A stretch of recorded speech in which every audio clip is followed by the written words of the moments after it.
بسم اللہ الرحمن الرحیم۔ السلام علیکم ورحمۃ اللہ وبرکاتہ۔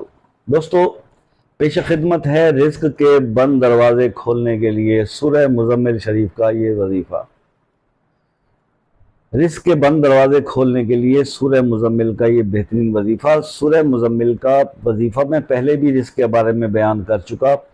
اس کا طریقہ کار کچھ تھوڑا سا ڈیفرنٹ تھا اور کچھ کرنے میں اس لیے مشکل تھا کہ ہمارے ہاں ایک بات یہ ہے کہ ہم لوگ نا تھوڑے سہل پسند ہو گئے ہیں۔ ہم چاہتے ہیں کہ ہمیں بس جو ہے نا وہ ہر چیز پکی پکائی جو ہے وہ مل جائے۔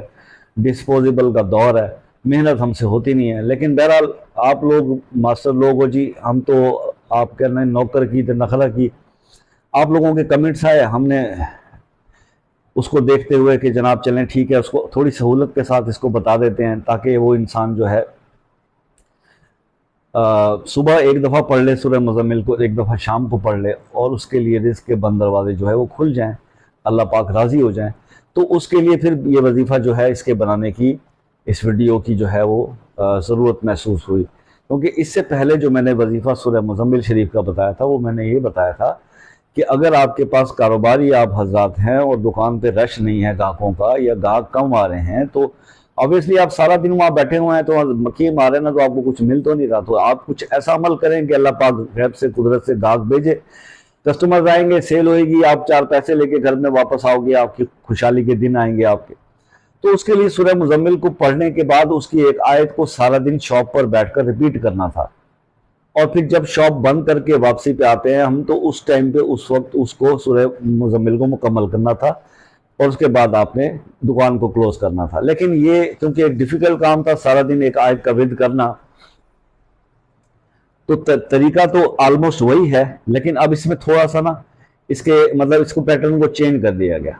اب آپ نے اس کو جو ہے وہ گھر پہ ہی کر لینا ہے، فجر کی نماز کے بعد اور مغرب یا پھر عشاء کی نماز کے بعد، مگر ایک بار صبح اور ایک بار رات کو۔ اب آپ نے کرنا کیسے ہے؟ کرنا یہ ہے جناب کہ سورہ مزمل آپ نماز پڑھنے کے بعد جب فارغ ہو جائیں، سورہ مزمل آپ پڑھیں گے 11 بار، آپ درود ابراہیمی پڑھیں گے اس کے شروع میں، اور 11 بار عمل کے اینڈ پہ پڑھیں گے۔ جب آپ اس سورت کو شروع کریں گے سورہ مزمل کو، جب آپ پہنچیں گے آیت نمبر 7 پر، اِنَّ لَكَ فِي النَّهَارِ سَبْحًا طَوِيلًا، اس آیت پر جب آپ پہنچیں گے تو اس آیت کو آپ نے 101 بار اس کو پڑھنا ہے، ایک تسبیح 101 بار۔ ایک تسبیح آپ نے ایک تسبیح میں تقریباً 101 دانہ ہی ہوتا ہے، تو آپ ایک تسبیح جو ہے اس کی اِنَّ لَكَ فِي النَّهَارِ سَبْحًا طَوِيلًا کے اوپر اس میں آپ نے تسبیح کر لینی، اس کے بعد سورت کو مکمل کر لینا ہے، اور آخر میں 11 بار پھر آپ نے درود ابراہیمی پڑھنا۔ یہ عمل اب مختصر ہو گیا بہت۔ اب آپ نے اس کو ایک بار اس ترتیب سے صبح کے ٹائم فجر کی نماز کے بعد ادا کر دینا ہے، اور ایک بار آپ نے عشاء کے بعد یا مغرب بعد جو آپ مناسب لگے۔ کچھ لوگ لیٹ دکان بند کرتے ہیں کاروباری حضرات کے بزنس میں، یا آفس سے لیٹ چھٹی ہوتی ہے، آتے آتے شام ہو جاتی ہے، تو آپ عشاء کے بعد کریں، ایک بار صبح ایک بار شام۔ اس طرح سے آپ سورہ مزمل کا یہ عمل کریں، اپنے رزق کے لیے دعا کریں، اور دوسری چیزوں کا اہتمام آپ کو لازمی کرنا پڑے گا، نماز کی پابندی، رزق حلال کی کوشش، اور اپنے آپ کو زیادہ سے زیادہ کوشش کریں کہ پرہیزگاری کی طرف آپ کا رجحان جائے، زیادہ کوشش کریں کہ باوضو رہا کریں، زیادہ کوشش کیا کریں کہ درود پاک کثرت سے پڑھا کریں، زیادہ کوشش کیا کریں کہ استغفار کو اپنی زندگی کا حصہ بنائیں۔ اگر یہ من جملہ یہ سارے کام آپ کرتے ہیں، اور جب گھر میں داخل ہوا کریں تو ذرا مسکرا کے داخل کریں، آفس کی باہر کی ٹینشنیں باہر پھینک کے گھر میں مسکراتے ہوئے داخل ہوا کریں، سنت بھی ہے اور حکم بھی ہے، ایسا کرنے سے بھی آپ کے رزق میں اضافہ ہوتا ہے۔ تو یہ سورہ مزمل کا آپ نے عمل اس طرح سے کرنا ہے۔ اور اب دوسری اہم بات کہ یہ آپ نے کتنے دن تک کرنا ہے؟ یہ کم سے کم آپ 21 دن کریں، 21 دن اس کو کریں۔ 21 دن کے اندر اندر آپ کے ارد گرد کی جو ماحول کی پکچر ہے وہ چینج ہو جائے گی۔ دوسری بات کہ سورہ مزمل یا ایھا المزمل، یا سے شروع ہو رہا ہے، یا ایھا المزمل۔ اب بات یہ ہے کہ یہ کس کو سوٹ کرے گا؟ یہ بڑا اہم سوال ہے کہ ہر بندہ تو اب اس کو شروع نہیں کر لے گا۔ قرآن پاک کے طور پہ پڑھنا ہو تو قرآن سب کے لیے، لیکن جب کسی خاص آیت کو، کسی صورت کو کسی وظیفے کی شکل میں پڑھنا ہو تو پھر کچھ دقتیں ہیں اس میں، اور اس میں سب سے بڑی دقت یہ ہے کہ آپ نے اپنے نام کے حساب سے یہ ایسٹیمیٹ ہم سے لگوا لیں. آپ اپنا نام بتائیے کمنٹس میں, ہم آپ کو بتا دیں گے کہ یہ وظیفہ سورہ مزمل شریف کا آپ کو آپ کے مزاج کے مطابق ہے, سوٹ کرتا ہے تو آپ کر لیں, اور اگر سوٹ نہیں کرتا تو آپ کو اس کا الٹرنیٹ بتا دیا جائے تو وہ کر لیں, بجائے اس کے کہ آپ کو اس کا پڑھنے سے وہ والے فوائد حاصل نہ ہوں جس کے لیے آپ یہ کر رہے ہیں. اور پھر دوسری بات یہ کہ نہ صرف وہ فوائد حاصل نہ ہو بلکہ اس کے کچھ ایڈورس ایفیکٹ آپ پہ آ جائیں زندگی میں, جس سے آپ کا کچھ سلجھا ہوا کام اور زیادہ الجھ جائے, تو that will not be good. یہ اچھی بات نہیں ہوگی.